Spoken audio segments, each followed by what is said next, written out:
Okay, we are live. We are live, and I am coming at you with five. Welcome again to another edition of Gavin Richard Presents here on my channel, GBoot2786. Whoever you are, wherever you are, I hope you are blessed and doing safe. And also, shout out to you who are listening and watching on Periscope too, which is on Twitter, and my other self-entitled page, Gavin Richard Presents, my backup page. You guys, so far we don't have anybody watching. We're gonna wait for a few more people to get in. And as of right now, I'm just looking at this, man. I'm gonna put in uh, some. Excuse me. I'm gonna put up the share this screen in a second. But you guys welcome. Oh, we got four people in now. You guys welcome our brother. You know him, brother Shawn James, the author of The Man Crisis, creator of the John Haynes series, and also author of the new book Eternal Night, which came out in for just in time for Halloween.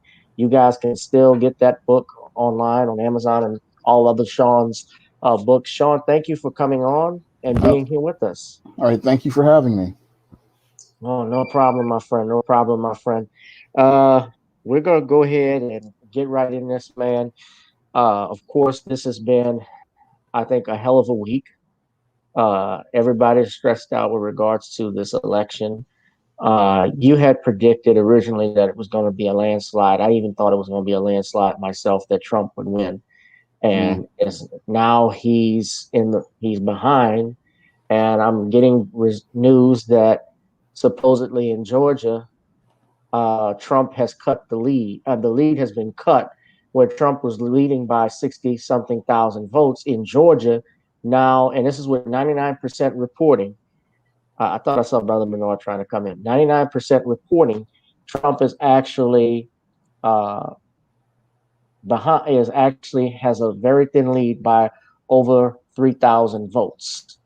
That fast, and we're going to be talking about some of the allegations that are being made. He's claiming voter fraud. It could be just him trying to save face, but I saw an article on Yahoo News, and I'm sure Brother Bernard is coming in, and he's going to talk about it as well. What was going on with that? And we got some comments here. What's up, Farside? Farside says good evening. Good evening, Farside, and he says good evening to you, Shawn. Good Uh, evening. Guys, welcome to the show. And Brother Bernard, if you come on, Bernard, I can't see you, man.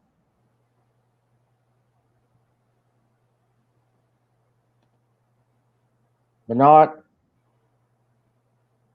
okay. Well, trying to see if he'll work on his stuff. Bernard, okay. Well, there he is. Bernard, we can hear and see you, man. Bernard. All right, well, let me mute him till he comes back on. Uh, well, Shawn, give me your thoughts, man, about what's going on with this election right now. What you're seeing. Well, it's a major surprise for me because, from the looks of things in January, I was sure we were going to get a Trump landslide based on the state of the economy. However, it seems like everything as related to COVID-19 and the same economy led to what we have right now, which is possibly a Biden victory. So, what happened over the course of the last couple of months seems to be that people got upset about the whole state of the economy and the complete mishandling of COVID 19. And it seems like the whole COVID 19 situation was Trump's undoing in some ways because just it was completely mishandled, not just by President Trump, but it was mishandled by just about everyone. But I don't think President Trump had the ability to argue because he was so caught up in his emotions and provoking people's emotions. He didn't know how to really break things down and talk about how the WHO had passed practically bungled everything from minute one. I mean, he talked about China virus and people tried to label him a racist, but had he argued it and said that the WHO had mismanaged everything from minute one, he might have had a valid argument there that could have, saved his presidency, and had he talked about how Dr. Fauci had practically came up with this theory as related to this flattening the curve and how that was a failure, but President Trump he didn't really argue things, as I see it, in the right way, and that's what led, Biden to gain the advantage. But in some ways, I think Biden kind of manipulated things, because I look at the left, they were so busy trying to use this virus to gain the political advantage, and they wanted to use this virus to take advantage of things politically. I just really see how they did a lot of stuff there, but I also see how Trump did some stuff there. But I also see how, President Trump really didn't know how to argue things like holding the WHO accountable, talking about how Dr. Fauci's flatten the curve theory was a complete failure. And there were things that just led to this complete upset. But I think that, again, these forces were out here trying to manipulate things from minute one, because, you had the left who hated Donald Trump, and their hatred of Donald Trump has led to really this state of America that has really completely messed up, because no matter who wins, America and Americans still lose. Yes, that is true too. And I don't know, a lot of people are celebrating this Biden victory. I was listening to T West, and he's saying hold off, it may not be finished, because I could see this going to the Supreme Court. But Biden has not promised anything for Black people. And specifically, my thinking is that Kamala Harris is going to be the president of the United States as soon as Joe Biden, not even 6 months after Joe Biden's in office. Because you look at Biden, I mean, to me, it looks like he's stressed out already, and he's done. He's forgetting who he was even running against at one point. We got Brother Bernard in, and Brother Bernard, Hey, what's up, man? All right. Hey, how you doing, Gavin and Shawn? Hey, what's going on?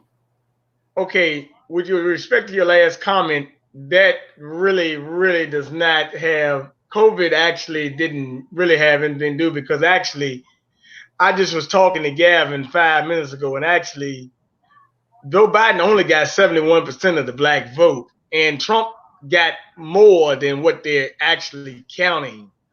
This election, they've actually been trying to steal. They've got dead people voting and everything. It kind of reminds you of 1960 with Kennedy, when they were doing that as well. So you got a lot of factors in here. You got the deep state at play. Earlier today in Michigan, or yesterday, a postal worker even admitted that they forced him to count ballots or postmark ballots after the date. So in the Midwest states, 1 in 3 Black people voted for Donald Trump. And at 4 o'clock in the morning, they called it. Actually, they even called Arizona, which Arizona cannot be called, because, I mean, Arizona shouldn't even been called, because They've been going back and forth with it. Yeah. Yeah. So, and but the real problem is Nevada, Arizona probably did get a Republican governor, but everybody else has a Democratic governor. But at the end of the day, this is going to go to the Supreme Court, and Donald Trump will be reelected one way or the other. Now, I mean, really, he doesn't even have to go to the Supreme Court. He can go through the Republican legislature. They got Republican legislature in Michigan. In Pennsylvania, they had to stop the vote count, but they wouldn't let them. They wouldn't let them have poll watchers or to see what's going on. So as you can see, Democrats trying to take over, because, like I said, if we look at it, it's no way that That's Georgia right there. Yeah. And it's saying one. Let me just interrupt you for a second, Bernard. It says 100% reporting right now. Trump's lead is, I said it was only over, it fell to 4,000, at least 3,500 votes he leads by, with 100% reporting. So I don't know if that means he's won Georgia. If it says it's 100%, I would think that would be the end of it once it's 100%. If it's 100%, there's nothing else they can do. He won the state. That's right. Yeah, right. So, but I don't know what they're doing now. They hadn't called it. I mean, with North Carolina, he was actually winning somewhere over 75,000 votes with 94% reporting Tuesday night, and they actually just stopped and it wasn't counting anymore. So if it's 100%. Well, they have till the 12th to count. But what I'm saying, I knew this mail-out ballot would be a problem. As a matter of fact, let me give you a couple of statistics right quick. Okay, so because me and you talked about this the other day, it's no way that you can have all these when you go to sleep at night and you have 700,000 votes in the thing. Unlike us, white people now to vote against their interests. Okay, because white people are not voting against fracking. You know, they're not gonna vote for something that's gonna screw them over. So, how you doing, brother? But Yeah, that's Brother Farside. He's a frequent guest on this show, and he's a follower of Shawn. So, yeah. okay, in Michigan, Detroit, you had 4,788 duplicate registrations, 32,519 more registered voters than eligible voters, 2,503 dead people registered. One voter was born in 1823. That's in Michigan. Can they verify all of that? This came on a Michigan news channel. Looked like it was on the news. Fox 2 in Michigan, actually. Okay. Hillary Clinton tweeted out, please share with your friends and family. You voted actually in Georgia. Please check the styles of your ballot. If it was rejected, you have until 5 p.m. on Friday, November 6th to fix it and make sure your vote counts. So how are you able to do that? And you just said 100% of the voters counted. So are they going to allow the dump ballots tomorrow? Because I know one thing, Gavin, and I know you're in New Orleans, but the South is the South. Ain't no Southern state voting for Joe Biden. That's the fact. And as a matter of fact, in North Carolina, black men and Native Americans were voting for Trump. Yeah, well, you know what? I certainly think, especially with Biden's comments, since you said that, in regards to the Second Amendment, like he's talked about taking AR-15s. You know this, Bernard, because you go to the range. I went today. Like me. Yeah, every day. Yeah, he's talking about. Didn't he not say that? Talking about coming for the guns. So did Harris say she wants to implement a buyback program? So I'm suspicious. Of course, Georgia. Now Georgia, of course, you got Fulton County, which is Atlanta. That's a very largely black populated state. Not populated state, but populated city. It's one of the largest cities in the South. Yeah. And this mail-in ballot thing, though, is what's holding up everything. But yeah, but if it's 100% reporting and Trump has the lead, then he's won. Well, look, and this is another thing I'm gonna say.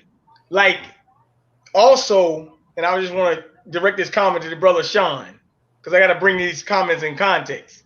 If the Democrats really thought they won the election, why are all their operatives blaming us so hard? Why are you blaming black men so hard?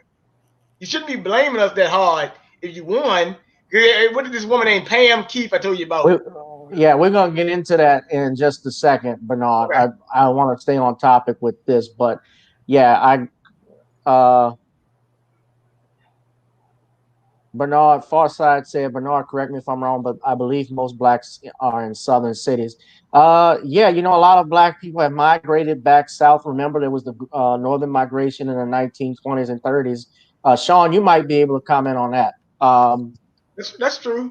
Yeah, there was a great migration in the early 20th century, but there's been a great migration back to in the later part of the 21st, in the early part of the 21st century, due to the lack of jobs in the north now, and people are coming back down south because there are better job opportunities, and the fact that rent is just so high in the cities that you can get a whole home for half the price of a apartment, and paying rent on an apartment, you can get equity in a home down south. So a lot of people, they would rather spend $75,000 and own their house outright and just pay $400 a year in property taxes and pay $3,000 a month for an apartment and have no sort of wealth being built. Right.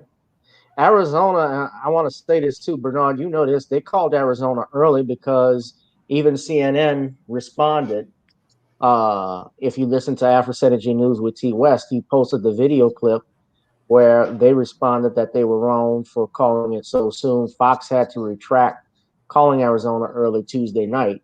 There are, of course, people complaining about using these Sharpies on their ballots. And I have the article here that we were going to talk about. And hold on, far side. I'm going to get to your question in a second.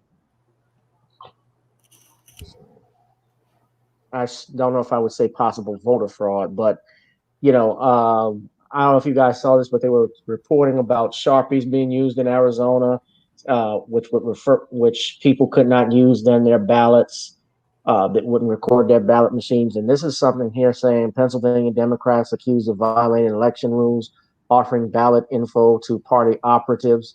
Bernard, I don't know if you sent this to me, but this is a lawsuit that obviously the Republicans have filed, claiming that the state Democratic leaders violated the state code on Monday when they authorized county election officials to provide information about rejected mail ballots to political party operatives. Yep. Says in an email, Jonathan Marks, who was the deputy election secretary, allegedly wrote that county boards of elections should provide information to party and candidate representatives during the pre-canvass that identifies the voters whose ballots have been rejected so they could be offered a provisional ballot. Democrats have been winning mail-in voting handedly in Pennsylvania, and mail votes are key to Joe Biden's chance of overtaking Donald Trump's dwindling lead in the state. So, Shawn, what do you think? About what? I don't know about that article. I don't know if there was any voter fraud, because it's hard to say if that there is any right now, but we have to let the courts go through the process on that. We have to let people investigate on that in order to ensure, but there could be or could not be, because the left, they have been trying to get Donald Trump out from, I say, January 20th, 2017, and they've just been escalating things, and they could possibly be capable of doing something just like this, because they just don't like Donald Trump. They don't like what he represents. And what he really, in some cases, represents to some people is the fact that you have an average, ordinary, everyday American running for president, and you also have him representing as the last savior of protecting what America really is all about. So a lot of people see him as this guy who's trying to protect them from things like this far left woke culture and these social justice warriors who want to push these crazy ideologies. So, but the people on the left want to get rid of Donald Trump so they can continue pushing their agenda. So that's why they could be trying to fix things and fudge things, because they want to get things back on track. And 8 years of Trump means they can't get their whole plan on track. Well, I certainly think what will happen, hear me out, this is going to be, I want to answer Bernard's question, Farside's question. Yes, most black people do vote Democrat. However, this election, it was reported, we're going to get into that next topic, that Trump had actually increased black male voters up to 18%. Even black female voters voted more for him this time around in his second for his second term. Last time it was 4%, now it jumped to 8% for black women. So in 2020. So that leads to question a lot of things. And also black men voted third party. Now I will get to that. But they're talking about the people in Detroit, black people in Detroit that really helped save Joe Biden's behind. And that, and my thing is that Biden, of course, has not promised black people anything. He has not promised anyone anything, and we keep giving our votes away, giving our power away without asking for anything. And I see that. Bernard, and we're going to talk about not Kim Kalik, but let me answer the brother's question. The guy outside. He's right about in southern cities, but the problem is in a lot of these cities, they were having like 23,000 votes, 130,000 votes coming a batch just for Biden. I mean, Gavin, if me and you was running for something, I'm gonna get some, you gonna get something. You're not gonna get all. I mean, it's just common sense. You're gonna vote for Kanye West. Shit. Yeah. Well, the birthday party was on the ballot here in Louisiana. I didn't vote for Kanye. I voted third party, but I think it was for Jurgensen. But my thing is, and we'll get to that in a second, but this is the article you guys go to that was on Yahoo News. Now it's saying 100% reporting in North Carolina that Trump had Trump still has the lead. So if it's 100% reporting, then that means he won that too. But you see here at Yahoo News, the headline says Trump claimed without evidence that he is being cheated out of the election. Is it that, Bernard, you think he's being cheated?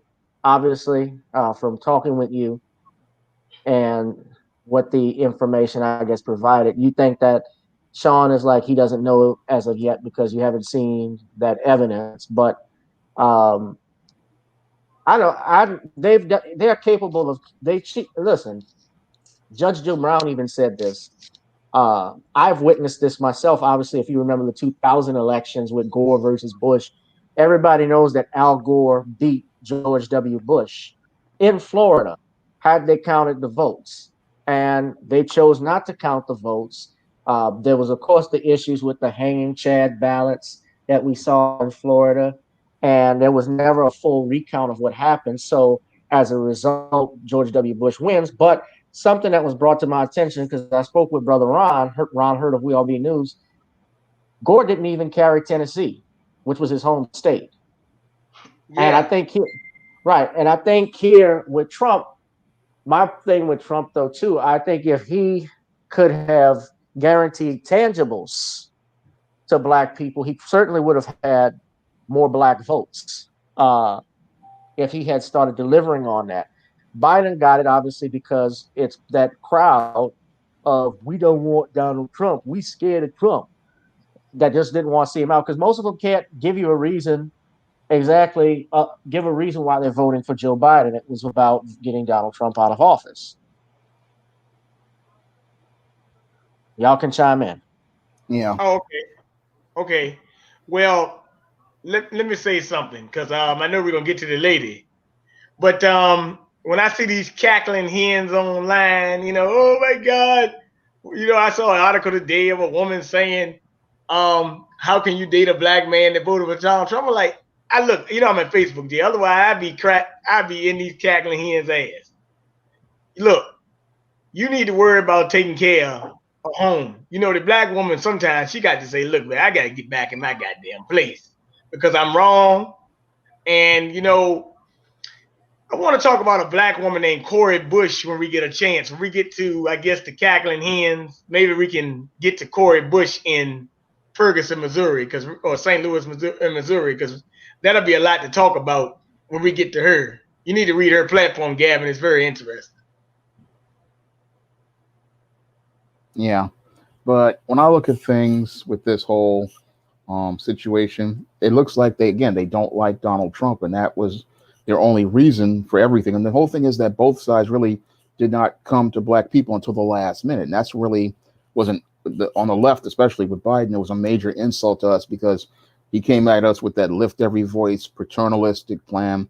And then you had Donald Trump who came at us with the platinum plan. But they really, had they approached the black voter and look to listen to a black agenda early, I think they would have gotten more of a result. I mean, Trump would have probably gotten more votes because a lot of black people were leaning towards him already over the last 3 years because they were seeing benefits from many of his policies, but he didn't really do much. I mean, had he actually implemented some of the things he talked about in his New Deal, he probably would have gained a lot more black voters. And had he actually made efforts to reach black people instead of waiting at the last minute with the platinum plan, he probably would have gained more voters. Now, Biden, on the other hand, really, we just got insulted back and no offers of real tangibles, a paternalistic program called Lift Every Voice, which was just a joke. And then we had that booty to the pole ad, which was just another insult to black men. And I think that's why we got a lot of black men walking away from Biden because they saw that he was just really so paternalistic towards black men and just so disrespectful towards black men, especially with that booty to the pole ad with those strippers. I mean, it was like they weren't taking the black vote very seriously. And on the left, they just keep taking the black vote for granted. And that's one of those things that people are now starting to see the black voting bloc starting to, as I see it, start to wake up in numbers because that's what we saw with so many black men voting for Trump. And that's something I attribute to many of the YouTubers out here like Gavin, Professor Black Truth, David Carroll, and Jason Black, they have managed to wake up the black voting bloc and make them realize that in order to get yourself heard by these politicians, you have to demand tangibles. And that's one of the things we have to start breaking out of, is this whole quest to ask. Because it's not about asking, it's about demanding. Because these people are hired by us, we the people, and they serve us. And we have to let them know that if they don't do their job, they're going to be held accountable, because we the people are the ones who sign their paycheck at the end of the day. And if they can't deliver on the tangibles for black people, then black people are going to put them out of office. Yeah, I certainly like the fact, we'll get into leading up to the fact that Trump increased black male voters. I think that black men in particular, I'm proud of the men. I'm proud of myself that we did not give our votes to Jim Crow Joe. And I say that because whether even if you didn't vote, because now that they see that black men are not, are, and this was my opinion, are not comfortable with the Democratic Party, they are taking note, certainly, because black people, black men, and men are the leaders of their communities. Men have to be the ones that protect their families and raise up their children, along with their wives or their girlfriends. They are the ones that, we are the ones that are first called when the shit hits the fan to take care of it. We put the fires out. So we have been disrespected for far too long, I feel, with this party. And black men wanted to send a message. And I know what you feel about Ice Cube and so forth, Shawn, but and when I've talked about this before, I don't have a problem with someone talking with a Republican president or someone who's racist, because you know why? We've had racist presidents in history before. The late, great Muhammad Ali endorsed Ronald Reagan back in 1984. Ronald Reagan, there are audio tapes of him calling African delegates in the UN monkeys that was just released earlier this year, or I think last year, talking about how uncomfortable they were with shoes. But Ali still met with him because there were some things that he liked about him. Ali is not a coon, by no means.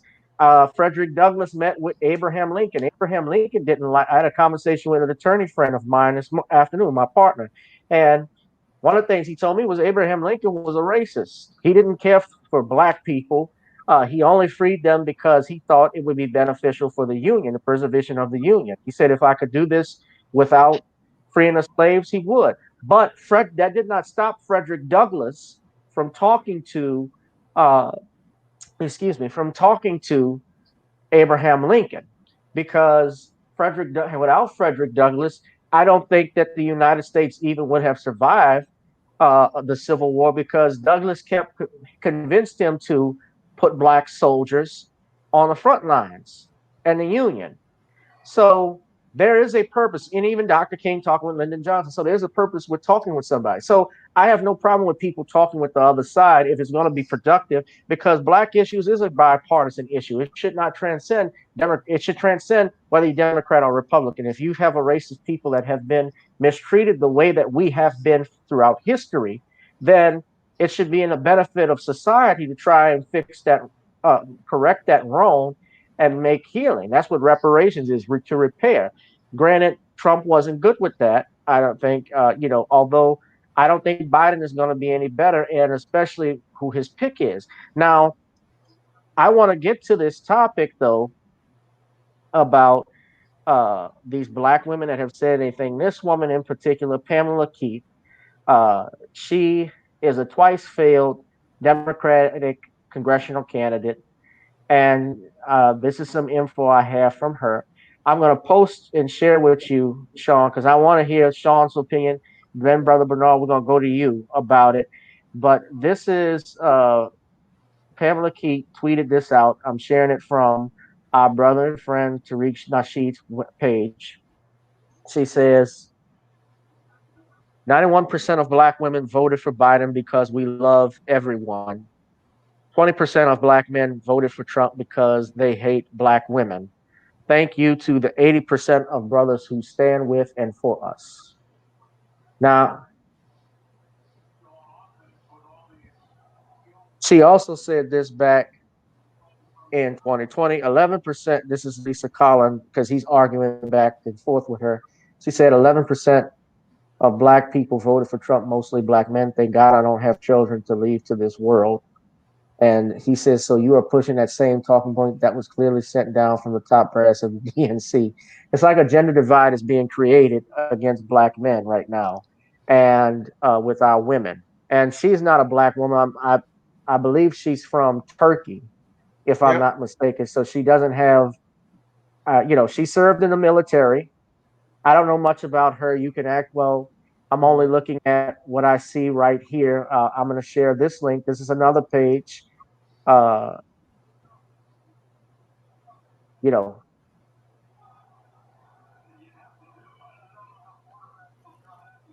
this is another page. This is some info about her. She's not married. She has no children. She's 51 years old, and she's not I'm gonna say this too. I'm a compliment her. I like a fine looking woman. She's a gorgeous. She's a pretty attractive lady. I'm not gonna lie, but for her to say that,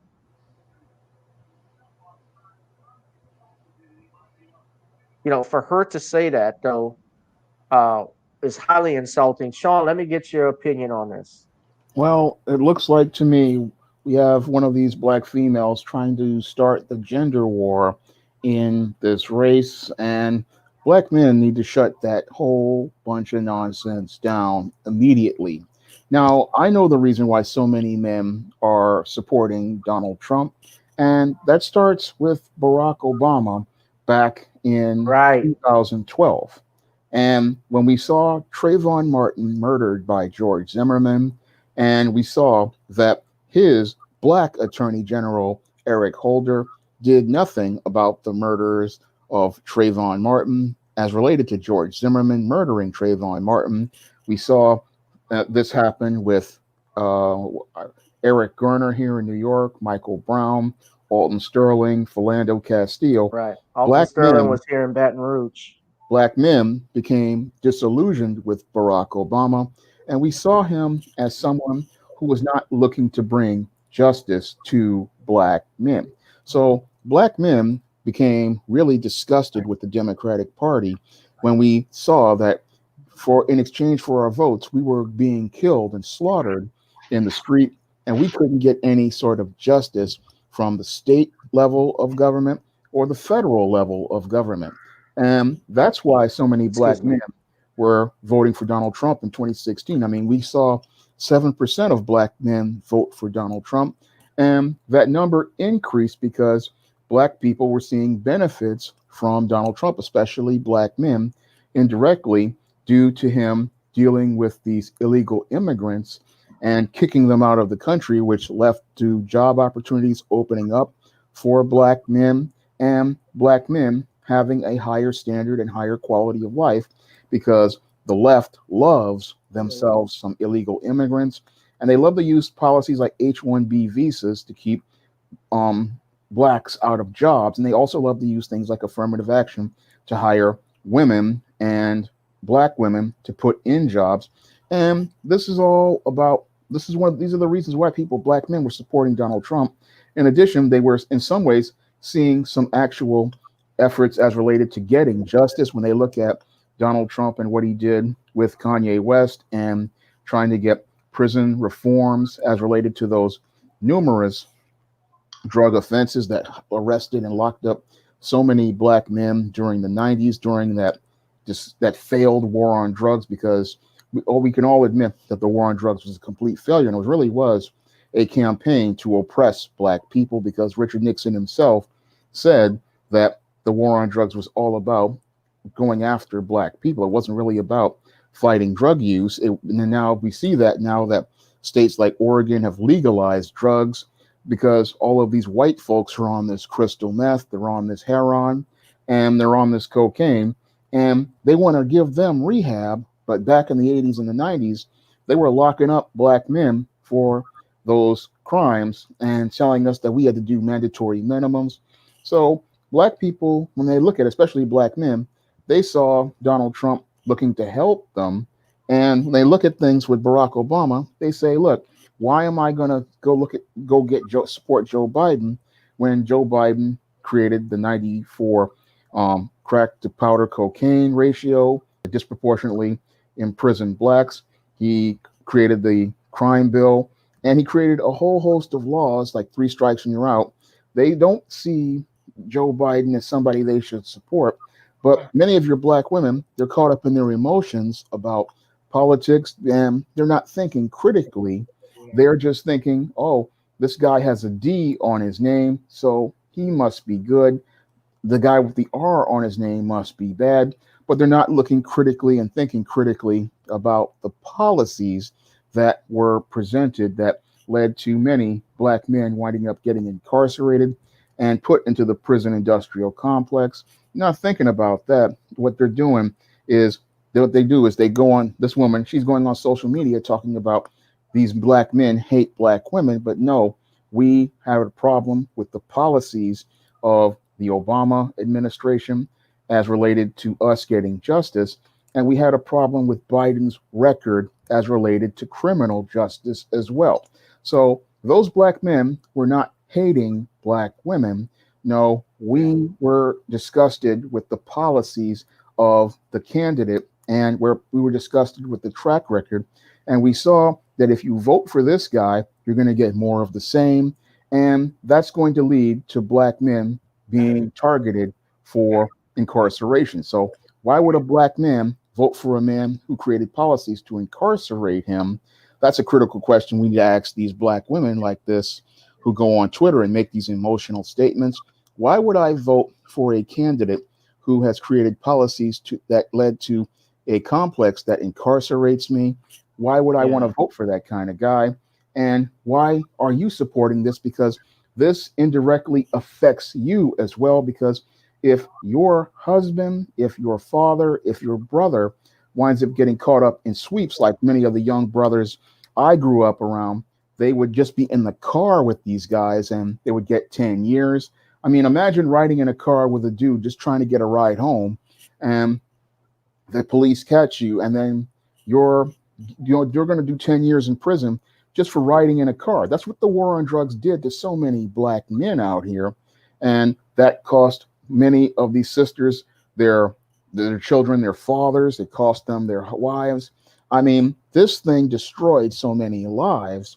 But you have people like this who want to say, oh, it's about black men voting for Trump because they hate black women. But no, it was about a man who created policies that destroyed black men's lives, destroyed black families, and destroyed the lives of black children.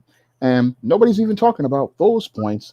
She wants to get us in an argument over the gender war and get us distracted, but we have to get focused on what this is really about. And that is that this party took people for granted, and this party went out of its way to exploit black men for too long. And it continues to disrespect black men, like that booty to the pole ad. And it shows no regard for black men.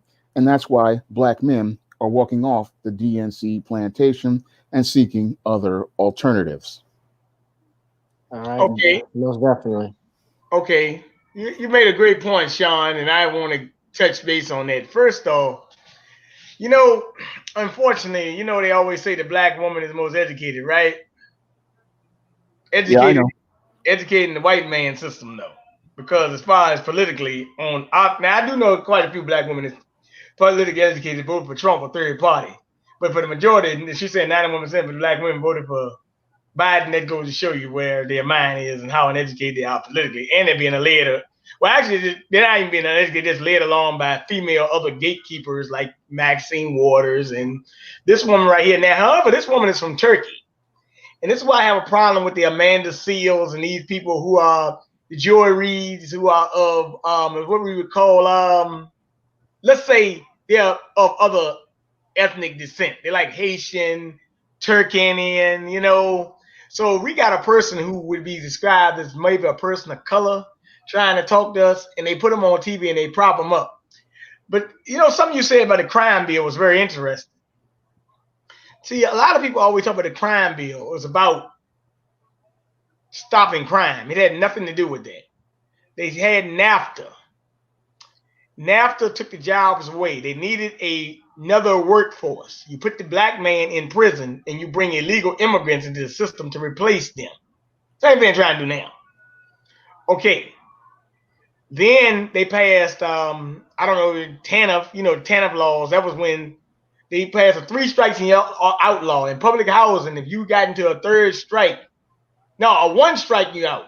Even if somebody had a drug offense or was a permanent offender, you actually could lose your housing. Then they passed the TANF laws, which, TANF was supposed to be ending welfare. But all actually TANF did was make women go into low income positions. It actually caused a lot of black women to go homeless, children go into foster homes. But the real agenda of the crime bill was ethnic cleansing. And actually, in an interview with Joe Biden, they asked him, "Are you ashamed of that bill?" And he said, "No." He said, because it helped American cities.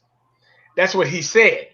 Actually, the crime bill was also a gentrification experiment. As a matter of fact, even illegal immigrants is a gentrification experiment, because if you go to a lot of cities, Chicago, I haven't been to San Antonio yet, but I got some brothers that tell me about it. All those areas that were historically, mostly black are now being overtaken by Hispanics and Latinos. But that goes to show you that black women, like this woman, Cori Bush in Ferguson, or is it St. Louis? And then let's say she won a house seat in Missouri. She got immigration reform. And notice, and maybe Shawn, you could talk about Black Lives Matter. If you ever read Black Lives Matter profile, they always talk about we want to dismantle, we need immigration. So Shawn you already did a video on that. Shawn did a video on that, right? Yeah, I did a whole video on a live stream. Video on that. On We've Black talked Lives Matter. about it. They're a very anti-black family. They're very anti-black community. And that's an organization that really is a terrorist organization to black people. I mean, yes, they are not for us. They are about. They are not. Yeah, no, they're not. They are about promoting they're anti-black man, they're anti-black family, and they really want to bring the welfare state back to black communities to finish destroying it. That's right.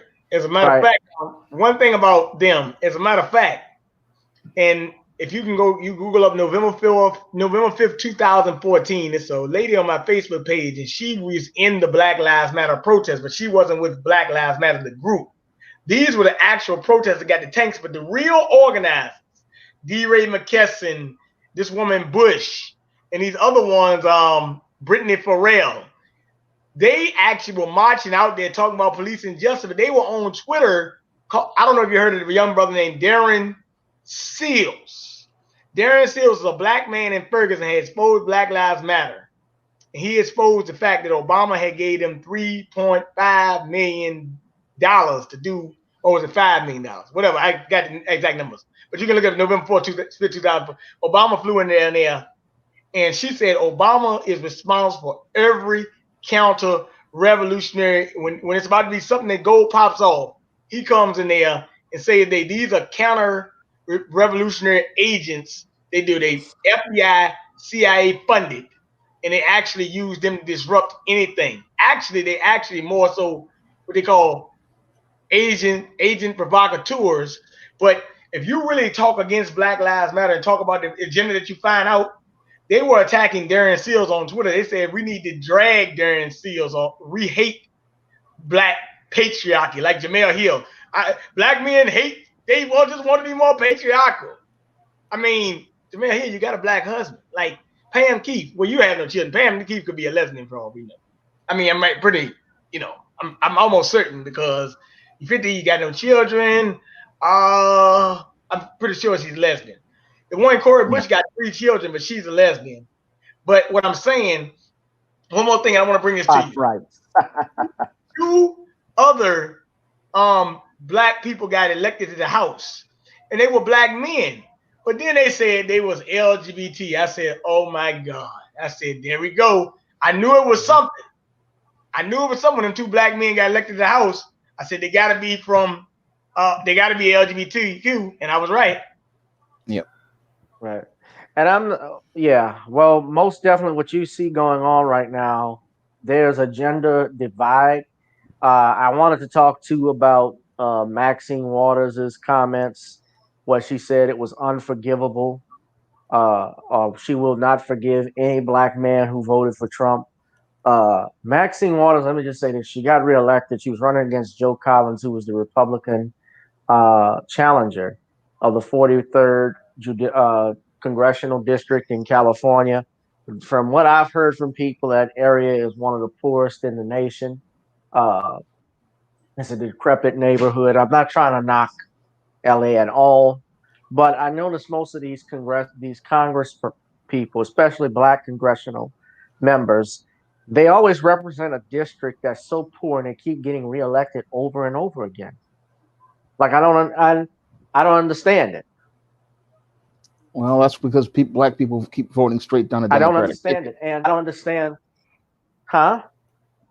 That's because black people love to vote straight down a Democratic ticket without ever challenging Right. it. And what we're seeing now is we're seeing more black men starting to challenge that whole notion, because we have a lot of black people, especially baby boomers and stuff, caught up in this idea that because Lyndon Johnson signed the Civil Rights Act of 64 and the Voting Rights Act of 65, that Democrats have our best interest at heart. But when you have people who do the research, what we're doing now is letting people know that Lyndon Johnson was a white supremacist, and he was not really interested in signing that law for helping black people. It was so he could do things like undermine the black economy and start building the foundation for the welfare state to further destroy the black community and the black family. So that whole idea that your Lyndon Johnson was this great helper of black people is one of the reasons why we had many of these baby boomers and some of these Gen Xers continuing to vote that way.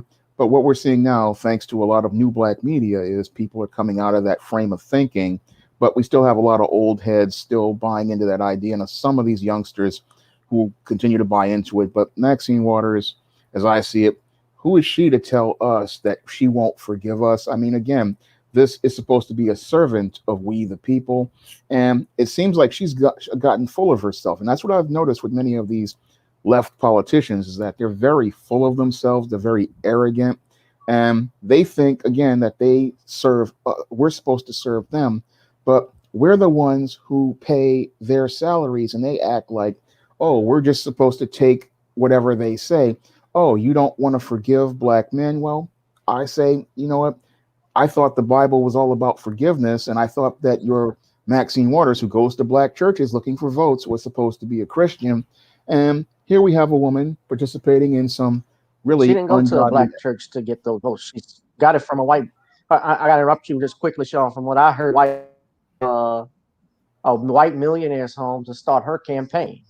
Well, the whole thing is that black people have to hear more about that. But I'm saying that she talks about unforgiveness, but Right.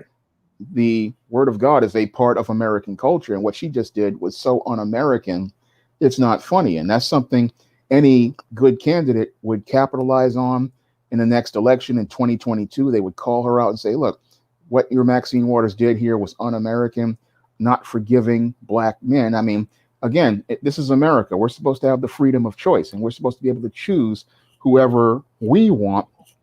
Again, the Constitution says we the people. And here you have Maxine Waters, like a fascist, wanting to tell you, oh, I'm not going to forgive you because you choose a candidate that you want. But then when you look at your record, you've brought no tangibles to any of those black people in that district for over 30 years. And you're getting by basically because you want to run on a record as related to Lyndon Johnson that was from 50 years ago. So this woman should have been given the boot, I say, 20 years ago, but most black people let her stay there because most black people and most Americans, they don't understand the power that they have that was given to them by their Constitution. They don't understand that you have a choice of getting rid of people who don't serve your interests. They think they just have to sit there and take these kind of people who do nothing for them. And you don't have to take people like this and put up with their garbage. I mean, if they're not serving your interests, like Thomas Jefferson said, the government's not serving your interests, you have a right to put on a new government if the old government isn't serving you. That's one of the options we have in our Constitution. And again, who is she to tell black men that she won't forgive them when you're the servant and you're supposed to serve our interests? You don't have to forgive us. We pay you to do a job, And if you're not doing a job, then it's time for us to get rid of you because, as I see it, she's brought no tangibles to that community for over 30 years. And it's time for more black people to not vote for this woman, or if they do vote, to vote this woman out of office. Well, they had an opportunity to vote her out of office But yesterday, and unfortunately, they didn't do it. We need more black people to give more political education to black folks. We're starting to see some growth in those areas. It's just a long time. But these old deadheads like Maxine Waters, they need to be booted out. And because this is that old baby boomer class of dead weight that they think that they run the show, but the whole thing is they don't look at how they run their communities into the ground because they're getting a couple of crumbs off the table, but they don't care about black people. I mean, to make a statement like that shows me you've taken your position for granted and you don't really care about serving the people. All it is a job that where you serve yourself. All right, guys. Yeah, sorry about that. We were having some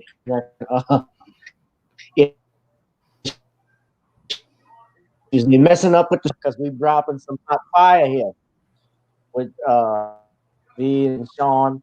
Most definitely we need to be politics. I couldn't I couldn't talk to people too much about them getting upset in their emotions about this stuff. I've friends, I've lost, I've had associates. I had some fool that called me a house nigga or house negro. No, you already know about that. And yeah, I know. That was because I was Democratic Party. And especially just the tactics and stuff that was going on with this Breonna Taylor situation. I don't want to get into that crap, but I have more questions and answers with that one. But we have to just rethink how we've been voting and how we handle situations. That's just no other ethnic group is loyal to a political party.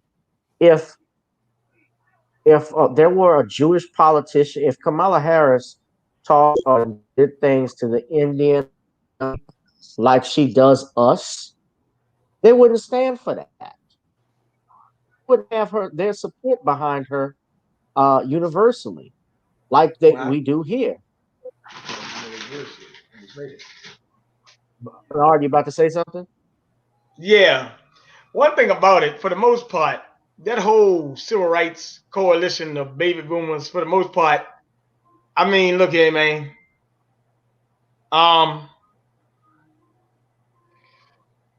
They're traitors and turncoats for the most part. They sold you out for 20 pieces of silver, like Judas, because I mean, even in the 60s, you had that white flight thing, but you had a lot of black folks leave us behind too.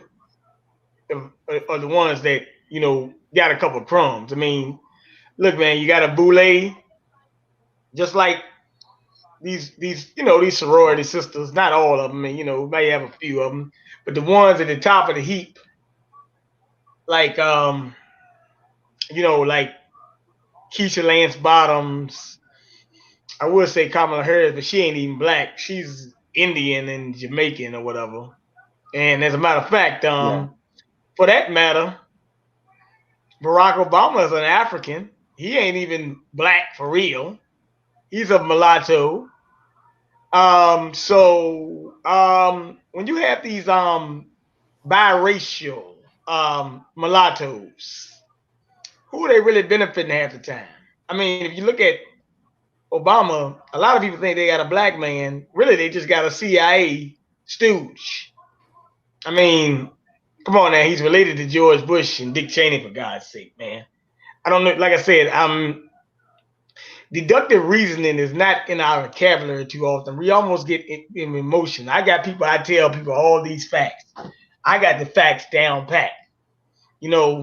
I think since I've been telling you, Gavin, I had probably one thing off that I probably told you, and that was the lady would get your booty to the bowl.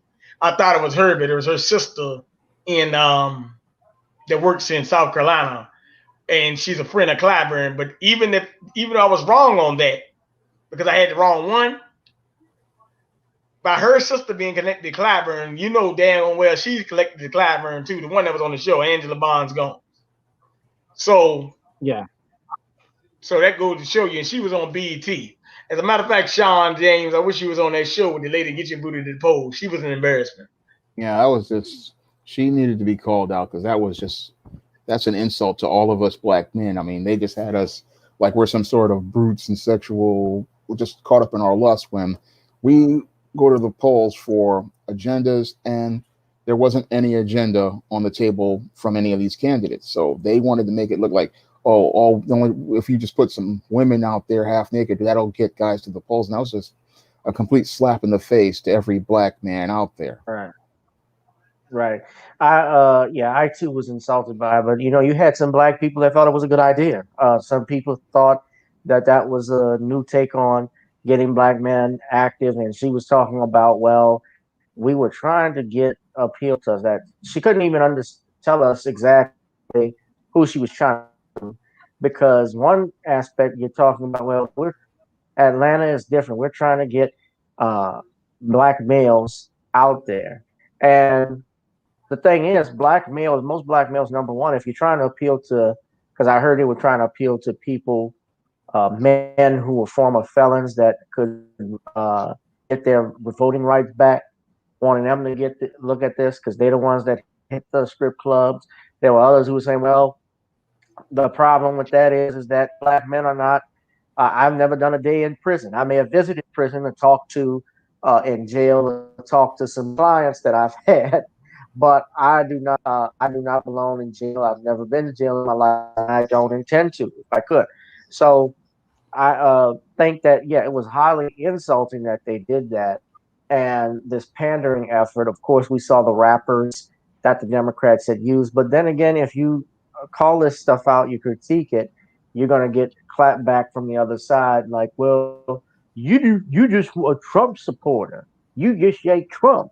That's your problems. That's all the shit I hear. And my theory to that is, well, can you name me something specifically? I was talking to my friend. What has he done specifically in terms of a law that is for black people? And they can't name it. Someone said, well, voter suppression. My only thing with voter suppression is that that's been going on for years. That is something that has gone on for years with different candidates. He has not put a law in. Right now, what you're seeing is white against white, white on white crime with these protests. They Yeah. have overtaken our movement and they are protesting and fighting with each other. And he mentioned, well, under Trump, we've had all of these women feel entitled to call the police on black men. I said, well, that was going on when Barack Obama was president. How many black men died under his reign And that he 1,500, didn't prosecute? 1,500 in 2015 alone, man. that was going on during the Clinton years. I mean, if you watch any episode of Cops, we had black men getting the cops called on them and arrested, and it was presented as entertainment. Right. And So, I said this. I named the names: Trayvon Martin, Eric Garner, who got prosecuted, Alton Sterling, John Crawford, the one in Walmart that was walking around with a damn BB gun, a BB gun rifle. And I'm not laughing at that, but it was clear as day. They just shot him instantly without provocation. Didn't give him a chance. And they did the same with Tamir Rice. You got none of these men were prosecuted for that. They were not called out. And, again, I think that a lot of people, they worship, they saw Barack Obama as a savior in some kinds. And I think black women in particular, and it's not to single out and say all black women or sisters think like this, but I think a lot of them do, where they see themselves, like when they looked at Michelle Obama, Barack Obama together with their children in the White House, they looked at it, they saw themselves in that situation. Some of the men did too, but specifically I mentioned black women because they are consistently the strongest base for the Democratic Party. And Barack Obama targeted their own men and disrespected their men when he refused to even call out these racist hound dogs that we had here with these police departments and do anything about that, especially his Justice Department. You know something, They see Gavin? themselves like that. Yeah, it's You know like something, what you know with Scandal. Yeah, wait, but let me finish just one sentence right quick. Like the TV show Scandal, I'll never forget talking to one of my classmates in law school about the show, and she was praising it about, yeah, because this is a black woman. She's strong. She's independent. I said, but she's messing with a married president. So that's no issue with me. Her father is even stronger than the president. I said, well, let me ask you something. If he were the president were black, a black male, and Scandal was about a white woman as Olivia Pope, would you still watch the show? Would you still like to say, "Oh hell no, I couldn't stand something like that"? I was like, "Well, what's the difference? What is the difference?" But go ahead, Bernard. you know something. Not only did Barack Obama not do a damn thing about black men getting murdered, actually in Chicago, you got a place called Harmon Square, which is like a black Guantanamo Bay. And a lot of black men missing all around the country during his administration as well. But the black murders did not see. A lot of people started talking about Trayvon Martin. They were going on before that, actually, and they didn't really. They started bringing it up more around an election year to get you into it because Trayvon Martin. But however, 2015, Barack Obama passed, or 2015 or 14, passed a law called the Blue Alert Law. It was a law to put in place to protect police departments. See, Barack Obama was good at double talking. He'd tell you one thing, but he'd do another. He would say this, oh, I'm gonna put consent decrees, but you passed the Blue Alert Law, so that actually overrides the consent decree. That's why when that brother in Texas, Makai Johnson. Thank you, Makai Johnson. I'm so glad you did what you did. I have no problem with what you did. Thank you. I love you. But that man, when he went and shot all them officers, you go back and look at the photos. George Bush and Barack Obama and their wives were at them police officers' funerals in Dallas. So you can go. I don't know if anybody. Do you remember Makai Johnson? I remember what he did. I won't say I condone that, but yeah, I remember what happened. Well, yeah. Well, Barack Obama went to go see them, but he didn't go to the families of these people. As a matter of fact, one of the most disrespectful things Obama did when he went to that church in South Carolina and actually sat there and sang Amazing Grace to those people. And those pastors, I would have slapped the shit out of every one of them for what they did because that was disrespectful. But I also got to slap the hell out of black people in Talk about Detroit. Mother Emanuel. Yeah. But they need to be slapped and probably daggone put on a damn island and daggone out there to fend for themselves. Because that was embarrassing. But the other part, and this is the worst part, in Flint, Michigan, this is why I said I wouldn't have let Obama come back to Flint after that water was poisoned. And it took Donald Trump administration to fix that water so they could drink it. But the fixing the water does not, and I mean it does not reverse the damage that's already been done. Nobody should have been drinking that water. That was a genocide attempt and everything. They should really tell you the truth. They shouldn't even allow them. Then you drink a cup of water in my face to rub it in. I mean, what am I saying? The level of disrespect we let people get away with, that's what's insulting. You can get disrespected and fight back, but you can't keep on getting disrespected and don't give any pushback. Actually, relook at the disrespect is actually entertainment. When Jim Clyburn says, I'm holding a fist fry, I ain't seen your ass all year, Clyburn, right? That's disrespectful. Yep. Yeah, it is. Well, Clyburn is the reason why I wonder if he's going to get anything, in particular, out of this Biden presidency, if it happens, because he was the one that helped secure that nomination for Joe Biden in the primaries. He went out and called Joe Biden an honorary black man. Um, but that's the type of things that you deal with your congressional black caucus. Let me ask you something though, because I had this argument with my friend too. He was mentioning the crimes bill um, of '94 that Biden had passed, and he stated that there were black people that supported it as well. And while that was true, I agree with that. Is that a reason to absolve Joe Biden? No, because those black people he talking about are the coons. I would say Shawn, no, it's not a reason to absolve him because he has a lot to be held accountable because you he would say no. destroyed hundreds of thousands of lives with all of that legislation he crafted Right. and passing. So we really have to hold him accountable to that because, I mean, men lost lives. They lost, and the thing that they lost was time. They lost time out of their lives that they could have gone out here and had a career. They lost time with their family that they'll never get back. I mean, you'll Right. never get those moments back with your children if you had children. You'll never get those moments back that you had in the prime of your life. And it's all due to this piece of racist legislation that was designed to go after black people and disproportionately use them as slave labor inside of this prison industrial complex. Yeah. Guys, you are watching channel GBoo2786. Please hit that Cash App, Gavin Richard Esquire. You can also hit Shawn's Cash App right here. It is Shawn James. And let me also get Brother Bernard's Cash App. Tell everybody, Brother Bernard, what your Cash App is. 1919 BJ $ in the front.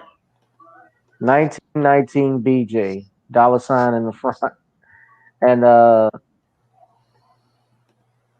hold on a second. And you guys appreciate everybody that's tuning in. Uh,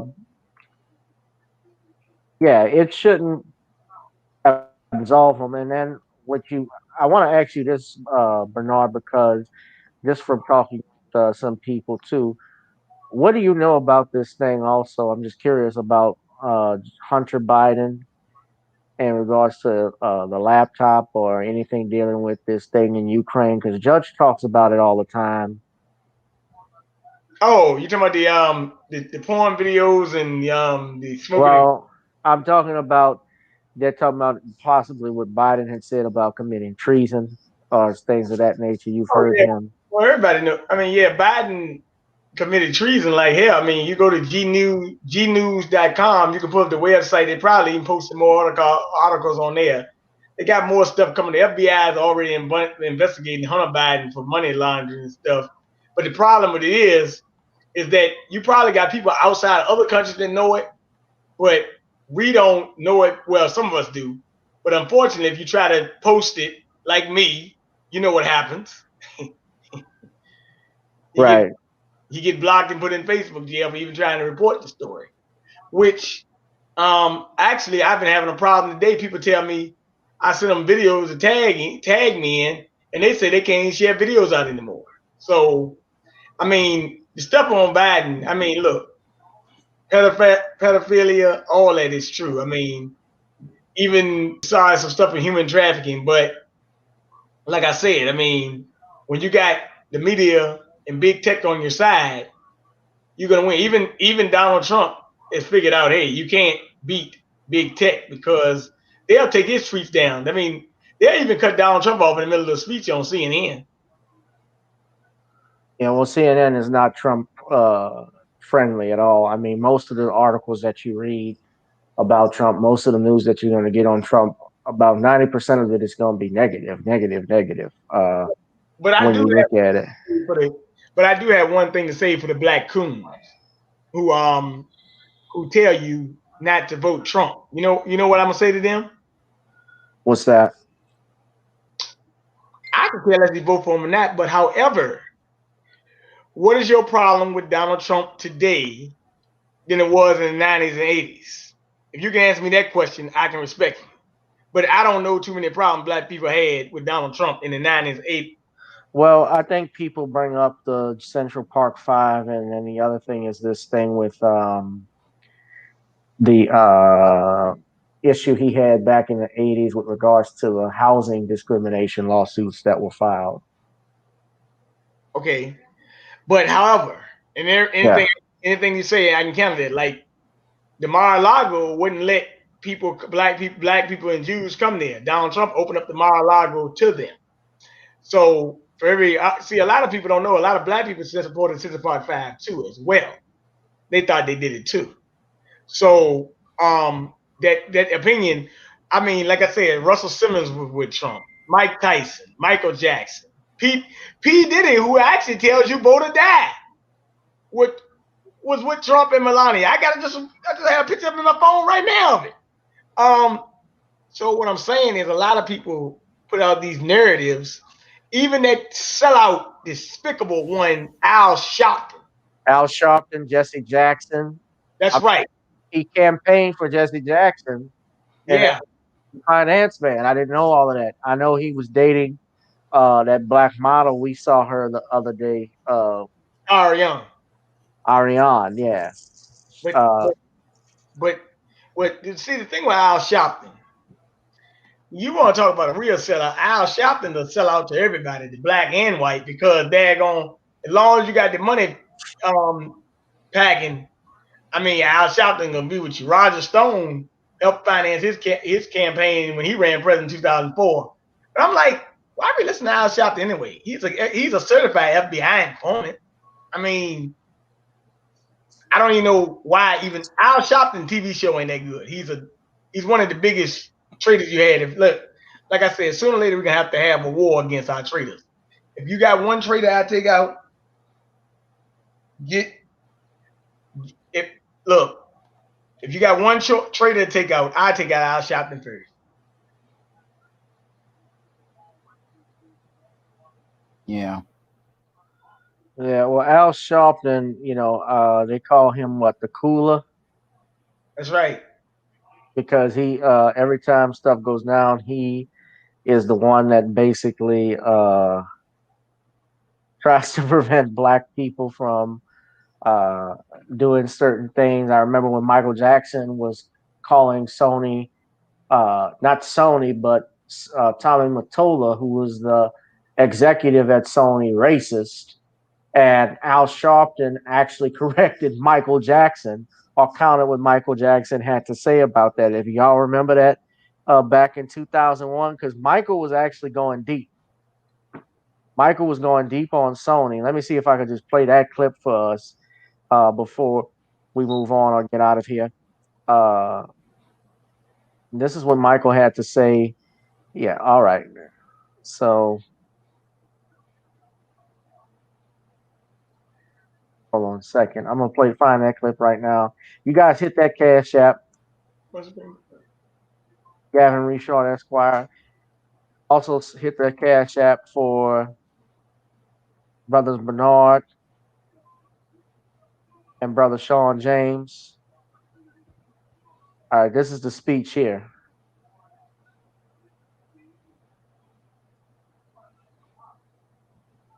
Hold on, let's play that.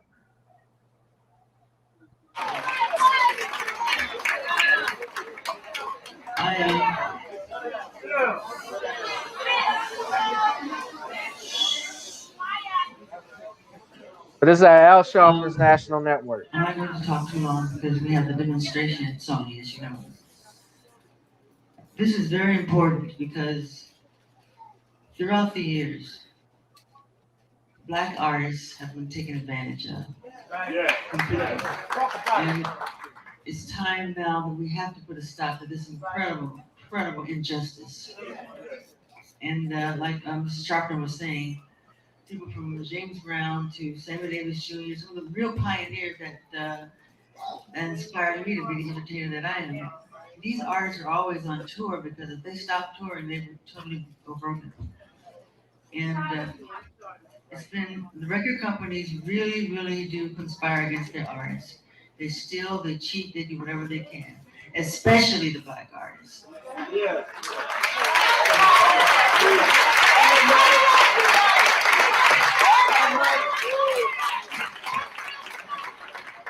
Yes, and Sony Tommy Mottola. Tommy Mottola is the president of the record division. He is a mean, he's a racist, and he's very, very, very devilish.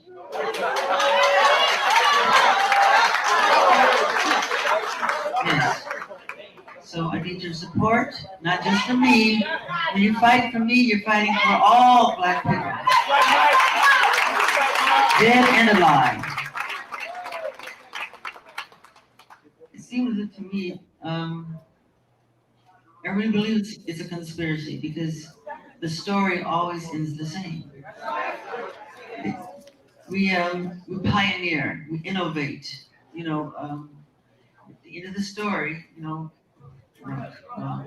it's not an accident. It's happened on purpose. So we have to put an end to it forever. Now, I'm gonna show y'all Al Sharpton is about to speak. I don't know if this is the clip, but Sharpton corrected Michael shortly. But that's Sharpton now.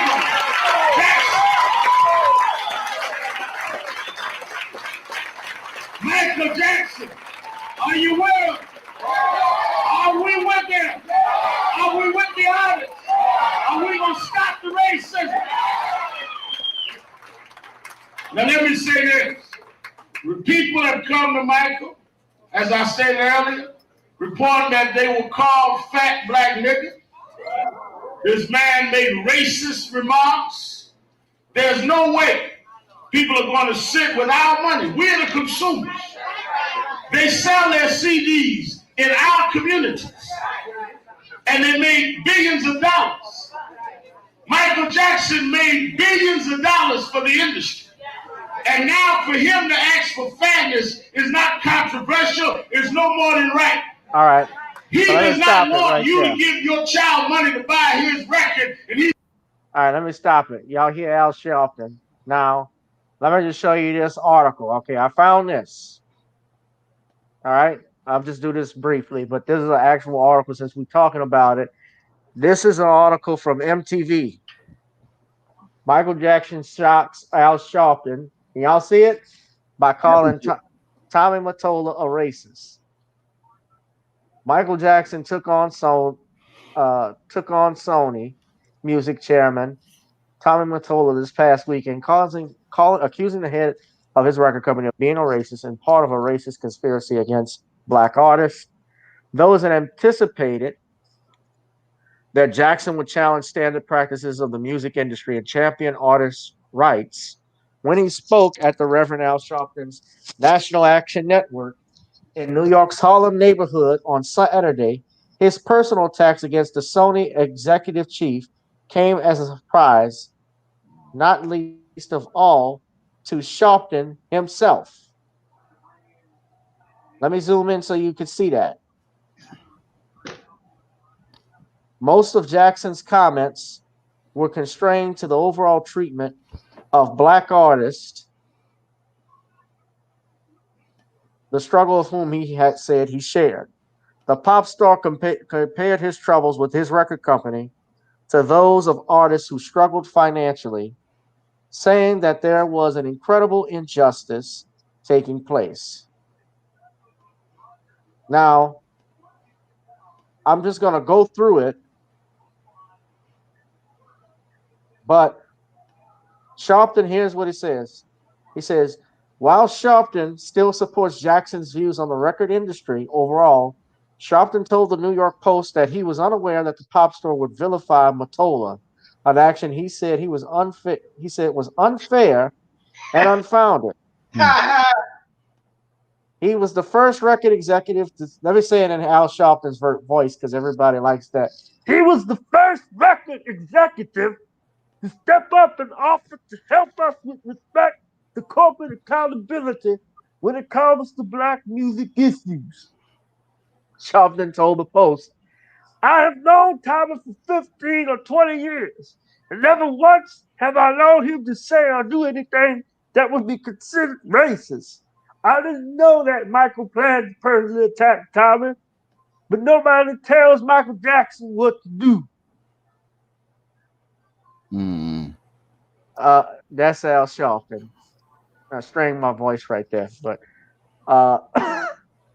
and let me show. I gotta show another video. I don't know. Are you guys pressed for time?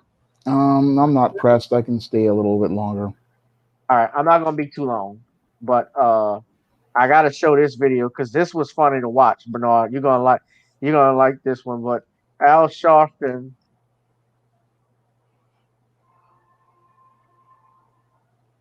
this happened in. Now you see what he said. Sharpton had been complaining about Donald Trump, of course, calling him racist and so forth. Remember, we shared this video some a while back. I'm trying to find it if it was here. But remember, there was videos, and Brother Bernard, you know this, but Al Sharpton and Donald Trump worked together. That's right. Yep. They worked together many times. And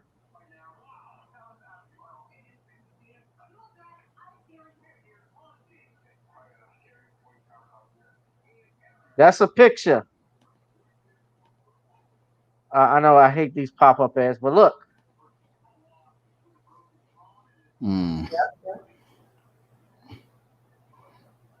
Look at smiling like the Green Giant. Just shows us that Al plays all the sides. He's an opportunist. That's right. At a ribbon cutting ceremony in 2002.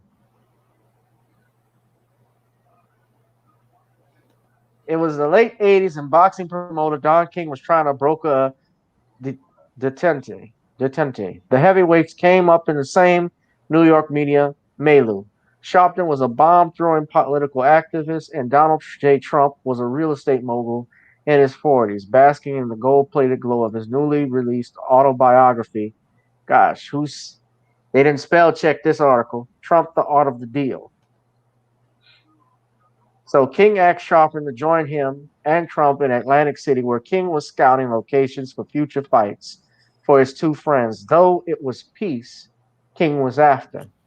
I want you to meet Donald Trump, and I know you all got differences. He's not a bad guy, Sharpton recalled King telling him in The Method to the Madness, an oral history of Trump's rise to the presidency. I don't want to meet Donald, Sharpton replied at first, but King wore him down, and Sharpton found himself in Trump's chopper, seated across from two of them, the promoter and the self-promoter. It was the most surreal 45 minutes of my life because it was two guys talking nonstop about themselves, Sharpton said. It didn't feel like either one of them ever stopped for air and totally were not listening to each other. He says here, Sharpton's account of his introduction to Trump and their subsequent decades-long acquaintanceship, published in a new book by Aaron Short and Alan Salkin, reveals their inner workings of a relationship between two master media manipulators, one that was built on favors and a shared hometown, but has lately devolved into the kind of ugly bout King tried to avoid 30 years ago. They have different agendas, but they fight the same way, Salkin said. They're opposed on the issues, but they know how to play the media game with sensationalism and bombast. Now, Sharpton, this was back when Elijah Cummings was still around. God bless the dead, but Elijah Cummings had his issues again. And his majority black West Baltimore district were bigoted and racist. That's when he called it rodent-infested mess. But remember, Elijah Cummings even said the same thing when he talked about how they walked around like zombies in Baltimore. So, men, just your 2 cents on that. Oh, I'll let the other brother go first. What about Al Sharpton, right? Yeah. Well, he's just a political opportunist, but the first thing, like, he's like a whore. I mean, Mike, the thing about Al Sharpton, I forgot his lawyer, but his lawyer had some Viagra or some shit, Rubenstein or some shit. But Al Sharpton just a phony, man. Like, you know, Roger Stone was funding your campaign back then, and you're going against Trump, call him racist.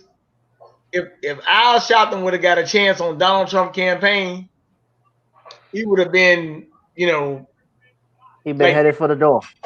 That's right. I mean, he'd been headed for the helicopter door. but he was too busy. He was too busy up there lying for Obama. You know what I'm gonna say about all those Black Caucus leaders, though, for the most part, except for Cynthia McKinney. You didn't have one of them coons up there in the White House that would even talk about all the hell Obama was committing on Black people. I'm not talking about in America. I'm talking about outside of America, in Africa, Libya, West Papua, and all these other places. Yeah. So, not to mention, a lot of people always say that he got the unemployment down. He didn't, because I'm pretty sure, even in Louisiana where you are, Gavin, it was probably a lot of homeless people out there after that mortgage crisis. So they weren't even being counted on the unemployment rolls. So I know that for a fact. I mean, unemployment is counted by who's applying. We have a lot of unemployment, so I know that they count you as long as you're receiving benefits. And once you stop receiving benefits, they cut you. They cut you off. You don't even exist anymore. And I lost my job in 2008, and when they when I stopped getting benefits about 2010 or so, they didn't even count me anymore, and you just don't exist. And since then, I had to make a living on my own. So, well, yeah. Let me come back on that. That's a fact, because after the mortgage thing, which actually Obama bailed out the banks, he didn't help no people, but he bailed out the banks. Yeah. And actually, Kamala Harris helped out the bank, because Trump's secretary says Steve Mnuchin shouldn't even be in office right now. But that's another story. We'll get to that another time. But a lot of people got thrown onto the street. And actually, I got to give Trump some credit.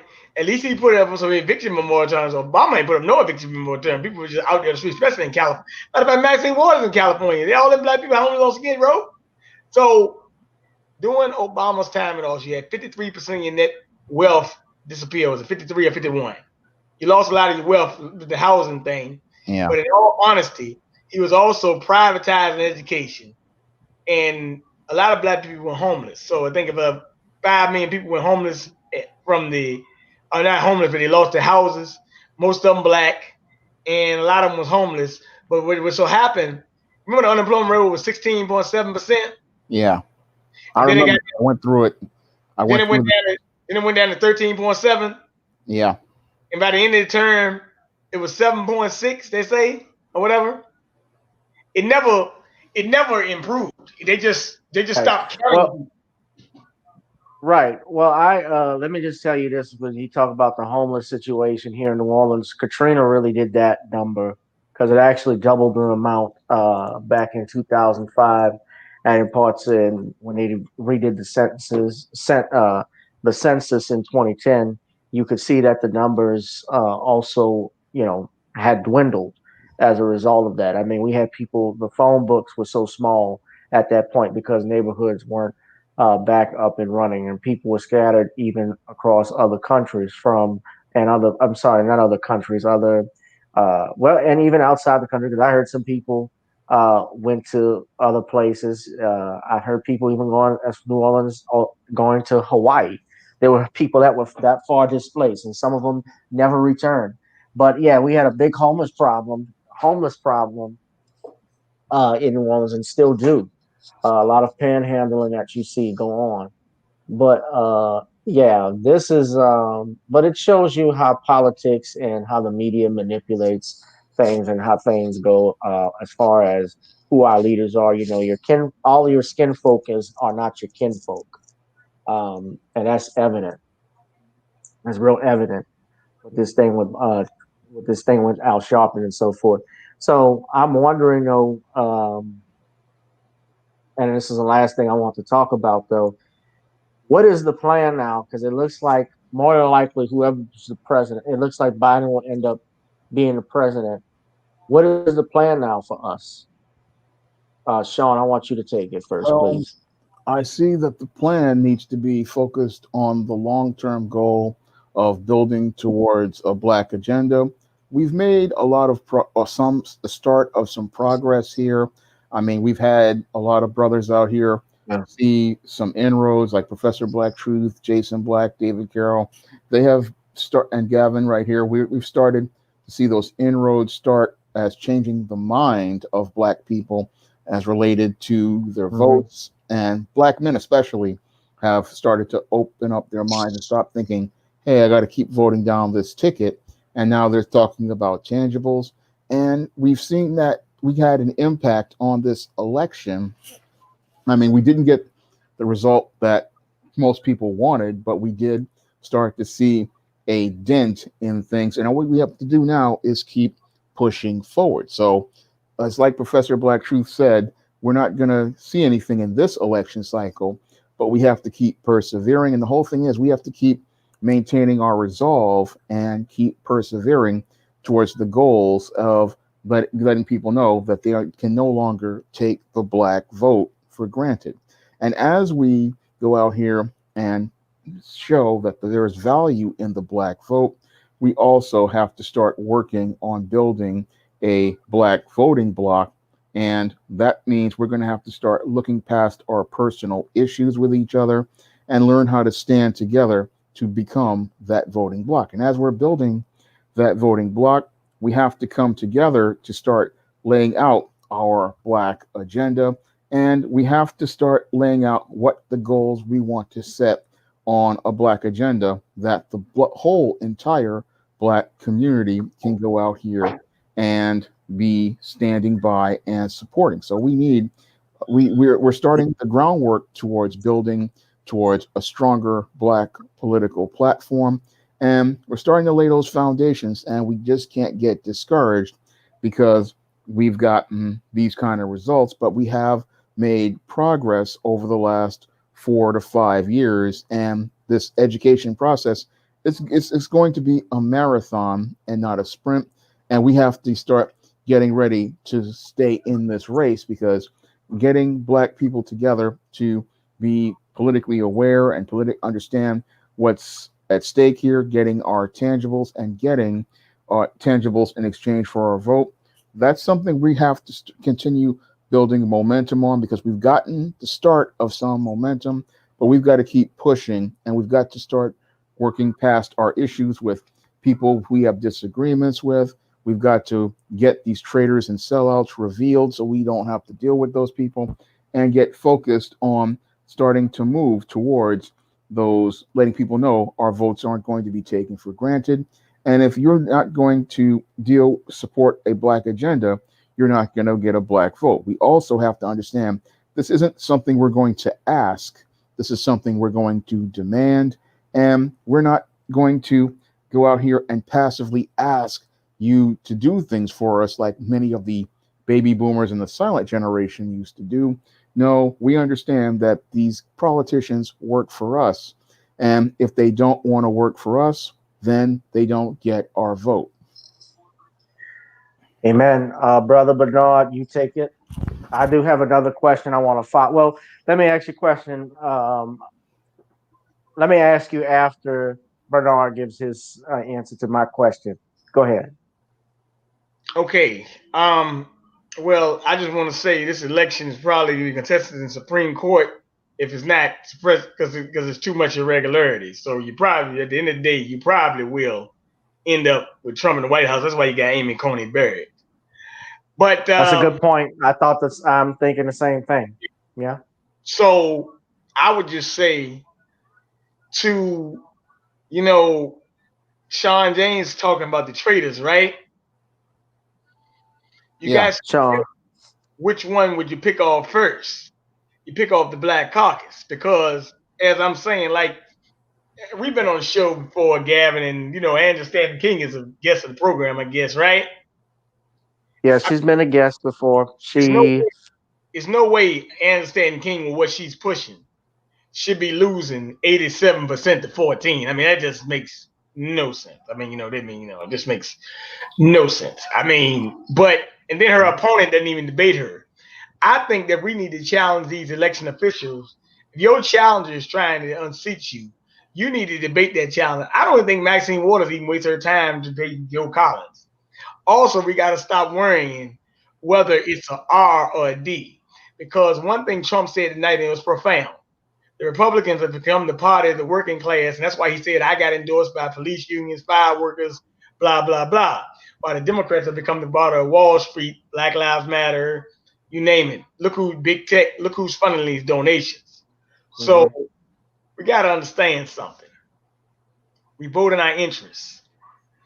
And by us, even with Ice Cube, for us to, for not us, but so not nobody on here, but I'm just talking about for women to denounce Ice Cube, even Claudia Jordan, that shows you that the biggest traitors are not the black men, it's these gatekeeper black women. Damn, that's interesting, man. I want to ask you a question though, because I want to follow up what the plan is and what my thoughts are on if we have Biden in office. Uh, First off, I want to ask you: do you think Biden is going to be in office long? Do you think they're going to give tangibles? Well, when I look at the Biden presidency, I don't think he's going to be very effective because when you look at who the Congress is, the Republicans gain seats in the House and they still have a majority in the Senate. So Biden has, and you have a Supreme Court that's a conservative Supreme Court. So he's cut off at the knees, and that's why I call it a Pyrrhic victory, because they did all of this stuff to get Trump out of office, and if Biden wins, it's going to be a Pyrrhic victory where he's going to be gridlocked in the Congress and he's going to have to deal with a conservative Supreme Court. So he practically played himself, and the leftists played themselves. They overplayed their hand as related to trying to scare the American people as related to this pandemic. And they got their guy in, but their guy isn't going to be able to do anything because he's practically going to be politically neutered by that whole Republican majority in the Congress and that majority in the Senate and that Supreme Court. So yeah, you got him in, but he's not going to be effective at all.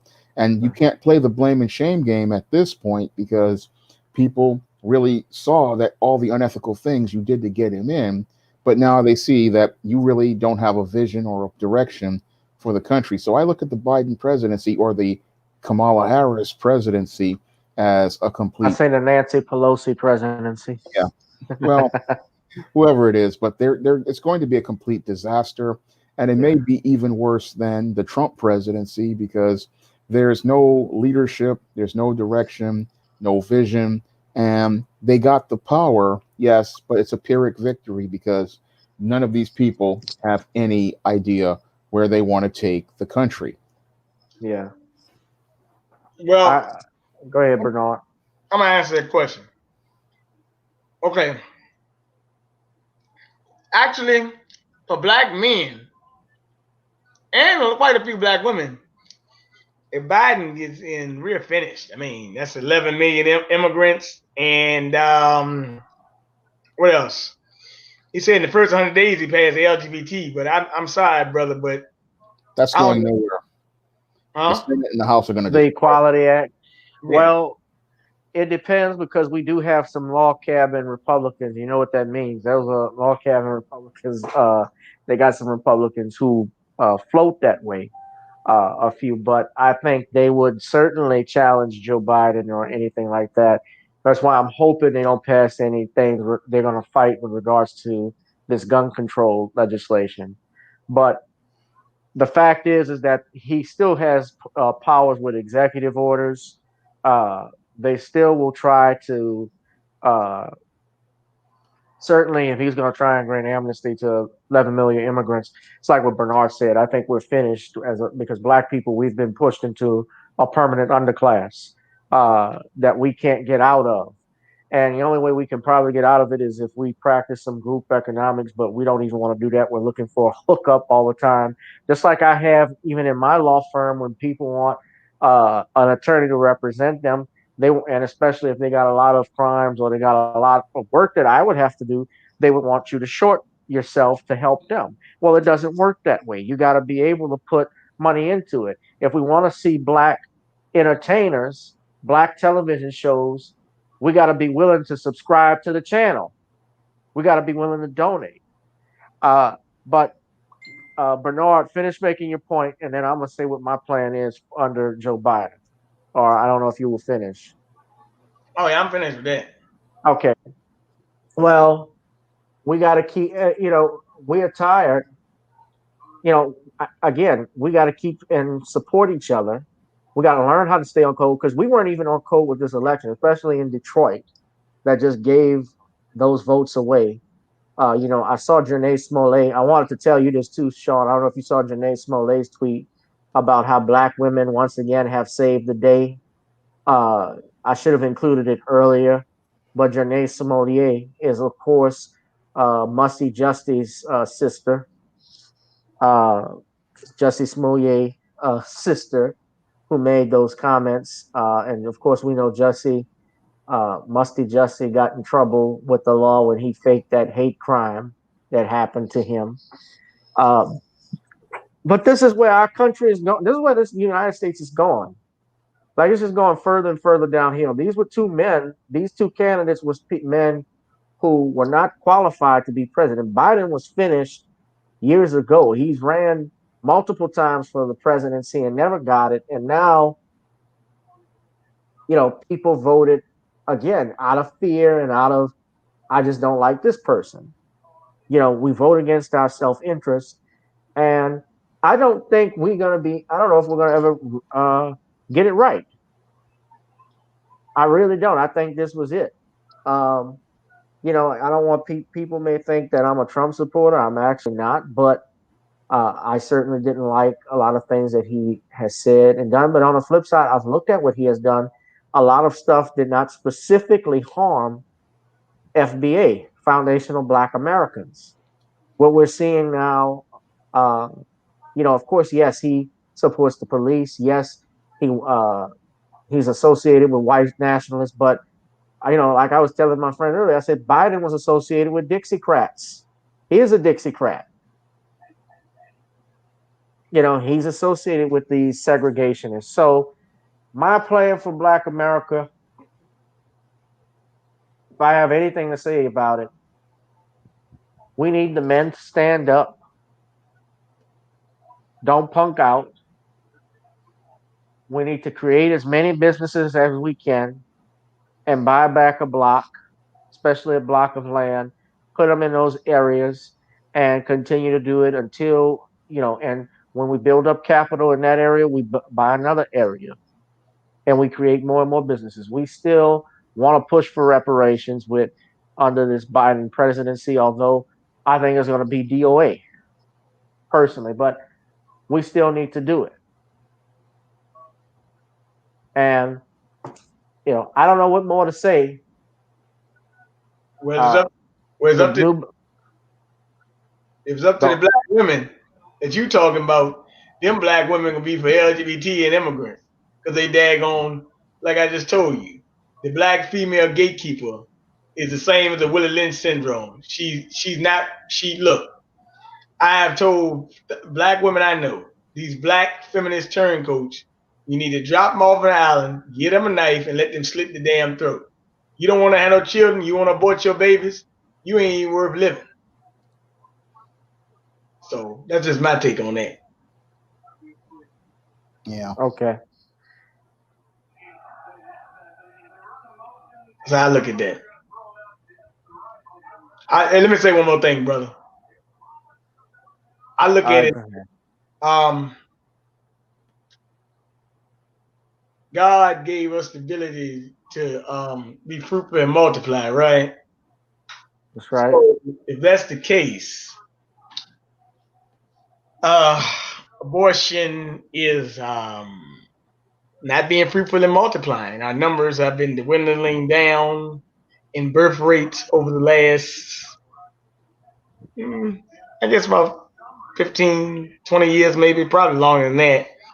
And that's whether through vaccines, sterility, drugs they give you. In Africa, when Obama and Hillary was in there, they were sterilizing Africans in Ethiopia with contraceptive drugs to stop them from reduce their population as well. As a matter of fact, through some of Bill Gates' vaccines programs. That's why I said I don't know why anybody listens to Bill Gates and Dr. Fauci without thinking about who they are. I mean, if you know who these men are, you'd be like, these are some demonic people. But when we look at it, they really do not like, these women. They just turncoats, and they really need to be. I mean, hey, look. I don't want to say put in the gas chamber, but put them on the island and let them. We need to purge a lot of the trash we got in our ranks. Damn, that's harsh, Bernard. Yeah, we do. We got to purge the trash, That's man. harsh. Harsh, Yeah. but it's a horrible truth that we have a lot of traitors and turncoats. We have to cut these people out of our circles, and because they are a threat to any sort of growth or black empowerment. Yeah, most definitely they are a threat to that. No doubt. There've always been trolls. There's always been coons and sellouts. Going back even to slavery. Remember, Denmark Vesey led the rebellion, and he got ratted out by mandatory admission. The law that they're talking about when you would turn over a squash a slave rebellion if you were a slave. So as we sit now, they're still following the election results. I'm honestly not even into looking at it because I think this is something that's going to go on for weeks on end. Yeah, because November doesn't stop. I mean, North Carolina, they said they can count their ballots to the 12th. And that's crazy. Well, yeah, but Trump is still leading in North Carolina. And like I saw in Georgia, they're saying now it's cut down to 2,000 votes, but but it still says 100% reporting. So I don't know exactly how that works. If you got ballots and it's reporting 100%, then that's the end of it, right? So as we said earlier, so I just don't know. This may be something that the Supreme Court takes up. I think it will now that remember this is 20 years after Bush versus Gore when this happened. Although you had one state, but now you got multiple states that Trump is alleging, and I don't think he's going to go away quietly into the night. But this has been a crazy year. I think Black people will probably go back and fall asleep, unfortunately, but hopefully they will wake up. At least here, the men that are on this channel and those that are watching this live stream, I think they've waken up. You're looking at new Black media. Somebody asked me, well, what media do you watch? Because you can't trust mainstream media. Well, I go to Afro-Synergy News. I go to Tariq Nasheed. I go to Dr. Boyce Watkins. I look at, Reuters at least, or maybe Associated Press. But of course, even that they have issues with journalistic integrity. Those are principles that are missing. And Shawn James is another person I listen to, Brother Bernard, and of course, listening to Judge Joe Brown and others. So, with that said, I want these gentlemen to plug in their products. Of course, Shawn, you could check out his latest book, Eternal Nite. That is available on Amazon.com. Shawn, how are the sales for that going so far? Eternal Nite currently is the best launch of an SJS Direct title in the history of the company. This is the first book to actually have the strongest sales so far. I mean, this book has had incredible sales coming out of its launch, and I thank everybody for coming out and supporting Eternal Nite. I mean, Eternal Nite did better than the previous best-selling book, The Man Crisis, and that's really saying something. I mean, to open that strongly, a lot of people like this vampire novel, and I'm hoping more people come out here and pick it up over the coming months. All right. No doubt. Brother Bernard, anything you want to shout out, plug in right now? No, I just want to say everybody just be strong and keep the faith. Shawn James, it was an honor talking to you. It was great. I was glad to talk to you too. It was and keep on keeping in touch with Gavin, and with the good work, and I will see you soon, brother. I look forward to seeing you again and being on the show with you again. Yes, All sir. right. You all can hit my Cash App. You guys know I have Gavin Richard Esquire. I usually have this. It's usually there we go, right there. As always, I enjoy having Shawn come on to converse with all of you and talk about these issues because this is a way to vent. It's also a way to do it for free. Um, but I would appreciate it if you guys donate either to the Cash App, Gavin Richard Esquire, or Google Pay, Gavin.grich1 at gmail.com. And you can also pick up one of my books that I have written, Katrina, Eyes Have Not Seen, Ears Have Not Heard, which is available on Amazon.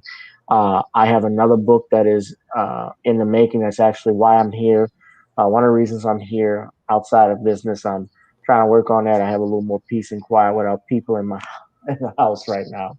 That's going to be coming out pretty soon, and I'm going to do a whole video about it, what I'm doing in relation to some things. And Shawn knows what this is about. Yeah. But brother Shawn, I appreciate it. Please be safe up there in New York. I did want to ask you this. AOC got reelected. I'm sure you weren't surprised by that. What do you think will do you think she represents your district? Do you think anything's going to change? Sadly, nothing's going to change because sadly, many New Yorkers are still caught up in they're caught up in their Trump obsession, and they're thinking that AOC has their best interests at heart, but AOC has done nothing for anyone here. I mean, in the Parkchester neighborhood I live in, which is a middle-class neighborhood, when I first moved here, had lots of businesses, but now we've lost so many businesses across Metropolitan Avenue, the major shopping thoroughfare, and AOC is nowhere to be found. I mean, this woman, all she wants is attention for herself, and people are going to have to learn the hard way about AOC in order to understand that this woman is not about helping anyone, and it's all about her ego and her narcissism. All right. Well, most definitely, man. I appreciate you being on this channel, GBoo2786. Shawn, we will have to do this again, man. I'm wondering what's going to happen now under Biden presidency. I think black people are going to go back to a lot of black people going back to sleep. That's my opinion. That's my great fear, that they're going to go back to sleep. Right. But you have to keep them awake and you have to keep their eyes open. So have to keep pushing because Biden is not interested in helping anyone. And it's like people think that they're going to get him to rebuild America, but he has no interest in rebuilding Black America.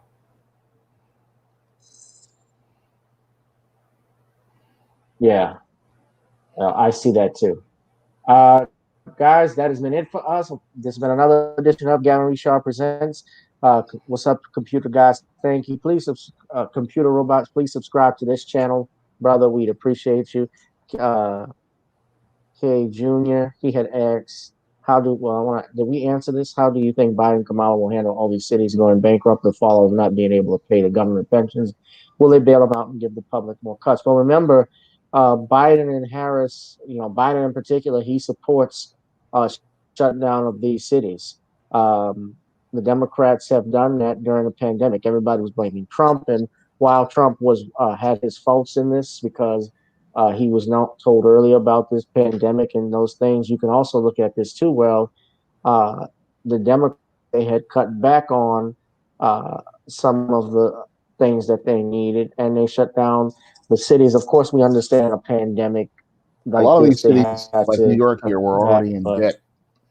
A lot of these cities here, like New York, were in debt. These states were in debt, and I think they're going to try to bail them out. But the whole thing is that these states were in the hole. Like New York was $6 billion in the hole before this because of Andrew Cuomo supporting a healthcare system for immigrants, and they don't want to talk about that. But these states were in trouble before this, and what they want to do is get a big program out here to get these states out of the hole that they dug themselves, and they want to get that passed in order to make it look like oh, they're giving people pandemic relief, when it's actually an attempt to protect these states that were already in bad shape before this, because they already had declining revenue due to their numerous policies. Like in New York here, they did the plastic bag ban, bail reform, all of these other things. And like in California, they had these other policies. These local policies were doing damage to the economy, but nobody wants to talk about those things because the orange man is bad. The orange man is bad indeed. Yeah, well, it's like what I said, man. I just think that they're doing that to escape their own responsibility with some Yeah. things. Here, I mean, New Orleans, we're a tourist city, so when you don't have tourists coming in, the money is gonna always the money is not gonna be there, and it's gonna reflect in your budget. And so we're flat broke right now, but Mayor Latoya Cantrell, she shut down a lot of stuff. A lot of black people like her because, again, with that voting thing, it goes back to, oh, we think this is fun. The personality that she has. Remember they did a bounce song based off of her talking about phase two. That's just how we do in New Orleans, and They vote on emotion, not on they vote on seeing it as a emotion. business transaction. Sadly, that is correct. I've thought about running for some offices down there, like down there. I've been giving some thought, but they also vote on name. They vote on their names and what they are familiar with. If they're not familiar with you, then they're not going to support you, no matter how good your plan may be. They're scared to give a chance to you. So, but we gotta gamble, hustle, Yeah. and you gotta gamble sometimes in order to win. And you never know, you might luck up.